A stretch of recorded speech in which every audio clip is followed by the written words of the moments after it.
Hope you're all well. This is a weekly breakdown of gold.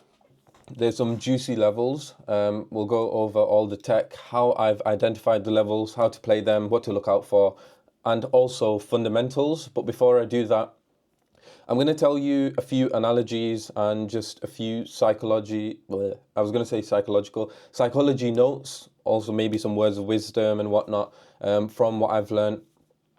But before I even do that, I've not been sending breakdowns for a couple of weeks. I've sent my charts here and there. And the reason for that is I've just been extremely busy with work. So I'm doing marketing and sales for a solicitor firm. It's not worth my time to be helping too many people, and that is also why I went free. So there's a few reasons. The first one being is if I'm paid, it's a service which I have to offer that help to people, or else what the fuck are they paying for? And it's not worth my time doing that. I can go free and still offer that service, but at will, based on my time, because I do this Discord as a passion. Trading is something that I can endlessly talk about. If you are with me in real life and you know me, if we talk about trading, we can go endlessly until someone has to stop us. And that's because I've got a passion for it. It's not just the money, it's the craft, like what it makes you. And I have been doing it for half a decade, and I do have my fair share of psychological struggles, but I think there are a few things which we can all agree on, which will really help with your trading. And I'm going to give you a weird analogy to explain this, but let's look at the Charlie Kirk shooting, right? Fuck knows how it happened. And we all will have our different takes. A couple of days ago, there was a Jewish stabbing right next to my house, literally up the street. I can't bring my car back in because there's police everywhere. It's been 4 days. One person died. The other one, the police shot, but there's still fucking 10, 15 cars outside. There's still non-stop media coverage. And I think, like, based on the context, based on the information, and based off my understanding, that it's definitely an inside job. Regardless of how we think it was orchestrated, we can all agree that something's fishy, or that X, Y, and Z. Let's look at the Charlie Kirk shooting. We can all agree that it was an inside job, but by who? It doesn't really matter. At least we can agree on some things, and it's the same in trading. Like both of these points, there will be different things that we all agree on. Some you'll agree with one group, some another. But the point being is, it's the exact same in trading. We all have different strategies. It's not about the strategies. Like, it doesn't matter about the strategies if you're successful or not. It's all about how you execute and if you can execute consistently. And it's only secondary to that where the strategy matters. Like, obviously, if it's a dog shit strategy, you're not going to make money. But it can be a strategy with different win rates, with different approaches. That doesn't really matter. It's if you can execute it. And I'm going to give you a few things that we can all agree on, which will massively help your trading. Less is more. A lot of the time, you overthink things and try and just look at all the different tech that's there. Try and make it more complicated than it needs to be. It's like trying to do a spinning back kick when a normal kick will inflict more damage, and you can do a normal kick more consistently. So in trading, that is simply less is more, because we can also agree that in trading, you need to have a concise plan, because only when you have a plan that is clear, simple, and very straight to the point, when you can, and then you can make decisive decisions. And they are required because money is involved, it's heightened emotions, and it's just live. Nobody knows what's going to happen. It's a game of probabilities with money involved. So you need to be making decisions quickly. So if there are less variables, not only can you account for the variables in more depth, you can imagine if you take 3 trades, compared to you taking 25 trades in a week. If you take 3 trades, you'll know why you took them, when you took them, how you executed on them, and what you did wrong, what you could have done better, what was good about them. You can track a lot more instead of 20 trades. Another way to look at this is our brains have a limited budget of effort. Deliberate thought and decision-making draws on that effort. So if you've got less of that budget being allocated to decision-making and deliberate thought, then you can make these decisions with a more mental compute, basically. And And another way of less is more is that you don't even need to understand fundamentals. Like, one thing which is crazy about market now is that it has everything, so you don't even have to be looking at X and all of these different platforms. All of the fundamental information is in front of you, and you can use that, but you don't even need that. You have to be aware of it, but understand that fundamentals is a never-ending spider web. So you need to lean on logic. There is a trader that I knew from the trading floor. His name is Trev. He used to be an analyst at the floor. He's an amazing fucking trader, and he does not look at fundamentals whatsoever because he understands the supply and demand side of trading. He leans heavily on logic. So let's just jump straight into it, and I'll explain more of what I mean of this through the breakdown. And an example is you collect all of these different pieces, and so fundamentally, okay.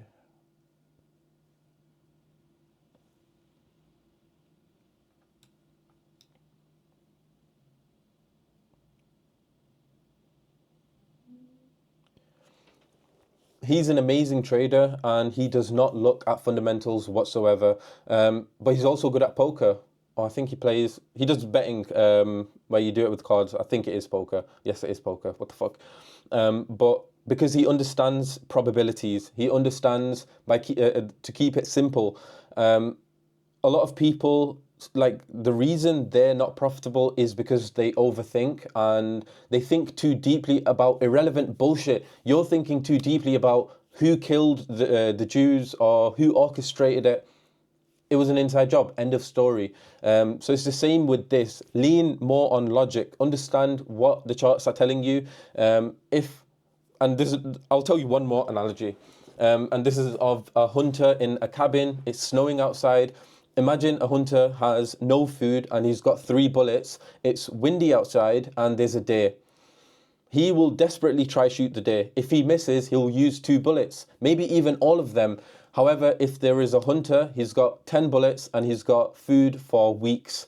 If he sees a deer and it's windy, he won't take a shot because he knows to wait for better weather conditions or more days or for it to be closer and whatnot. So realistically, most of you have the information to be able to find days when it's not windy, where the shots are easy, but because you try force it is why you're taking shit setups. Why is backtesting so easy? Because it's the patience of it. It's this not looking at fundamentals and having FOMO. You're just skipping through it. So if backtesting works, most likely your strategy works. And if you trade this strategy, this is one which has stood the test of time, where only you stand in your own way. So keep it simple.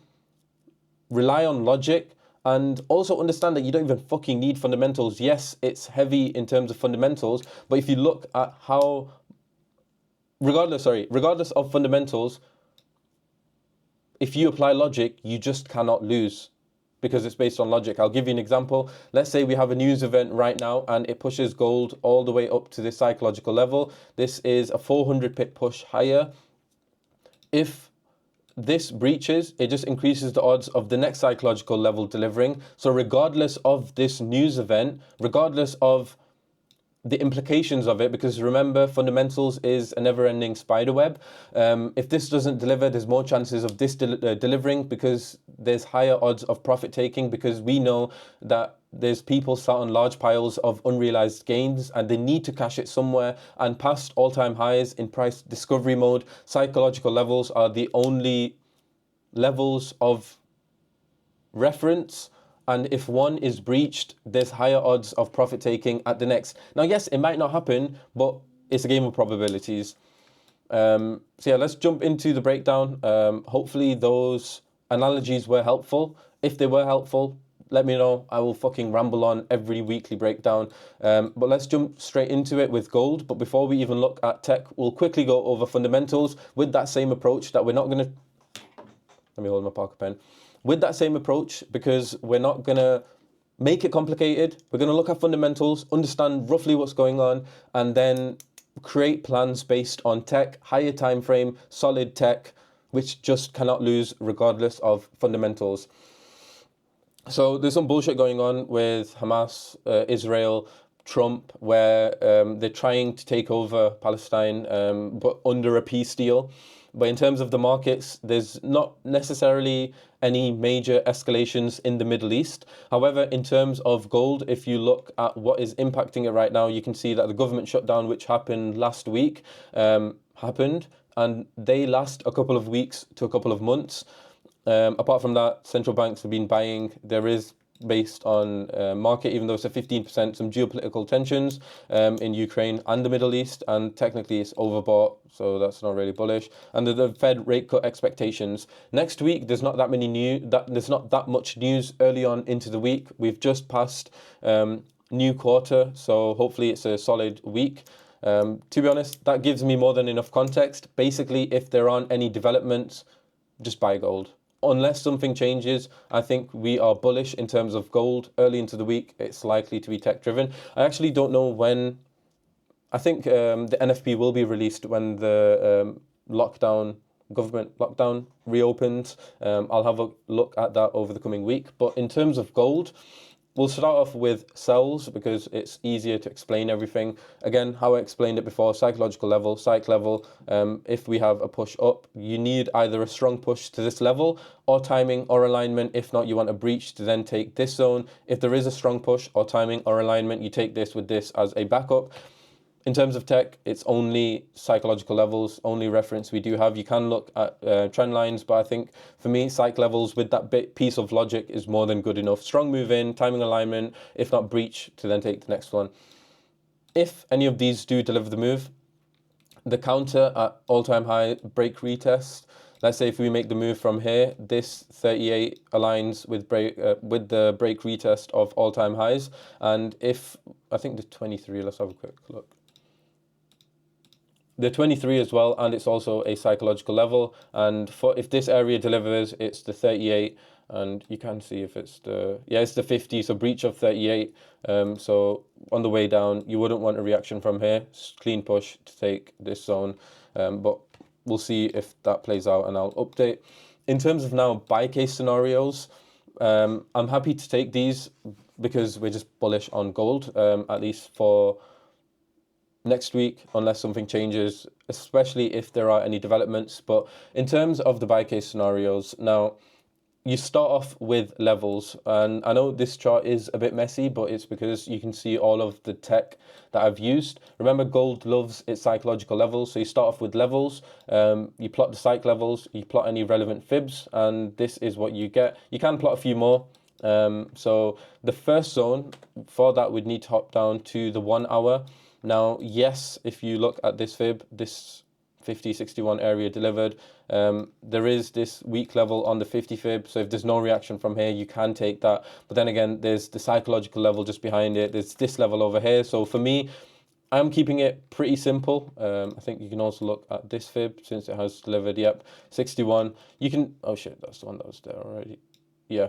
Never mind. So yeah, you can plot these fibs, but for me, I'm just looking at this zone because it's just a level. I would want no reaction from the 50 psychological level to take this. If there is a bounce, I'm no longer interested in this. More so, I'd want a breach of this to improve the odds of success for this zone. So that would mean, so the pink arrow means a strong push in with a breach of these levels, or timing or alignment. If we don't get any of those, then simply I'd want a breach of this to increase the appeal of this zone, which is the psychological level plus this key level.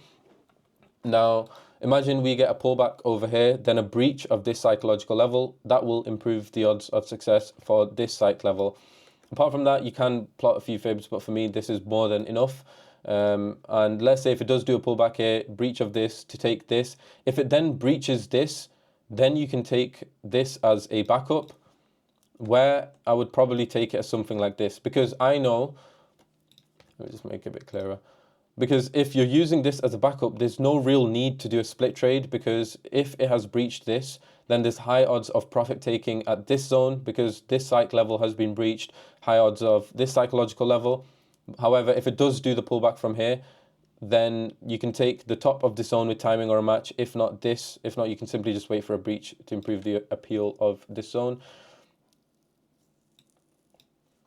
So now let's go over the buy case scenarios. So the first zone, we'll hop on to the 1 hour. Before this zone, there are some potential areas which you could buy. So let's say the 50 fib after the breach of the 38, or even the 38, since it's 170 pips away with this wick. But for me, because like the reason I don't like this is because there's this psychological level over here. You can also look at this fib. So even if you were trading them, I would say prioritize levels such as these wicks. But for me, I'm just looking at this zone. So for this zone, it's a dotted arrow, which means I would want either a strong push into the zone with no reaction in any of these levels, so a breach, which is a C on my playbook, or timing or a match. If we don't get that, then simply I'd want a breach of this zone to increase the appeal of success for the zone after. If, however, we do see a pullback in this area, then I would want a breach of this zone to improve the odds of success for the zone after. If there is a miss and a strong push in. So remember, the dotted arrows is also a strong push into the level, meaning if we do see a pullback and then a strong push in, that is good enough to take this, because then even if it breaches, it's already overextended. There's higher odds of success, or more chances of the backup delivering. So if this area does deliver, whether it's a breach of this or a strong push into it, then this will serve as a backup. So you do go higher up into this. You can do a smaller stop loss take profit. However, if this area does deliver a pullback, then for this area, I would be more interested at the bottom entry. If this area delivers the pullback, if this area delivers and you want a breach of this, then you can take this as a split. The reason I'm taking it as a split is because the entry is a few dollars before the big psychological level. And if it does do the move from here, great. If not, if it pushes deeper into the psych level, 38 level, then you can take this entry, cash, when it goes back to this entry, close this entry and leave a small runner in case it starts pushing higher. But again, if it has done the pullback here, then I'm more interested in the bottom of the zone or something smaller if it's a backup.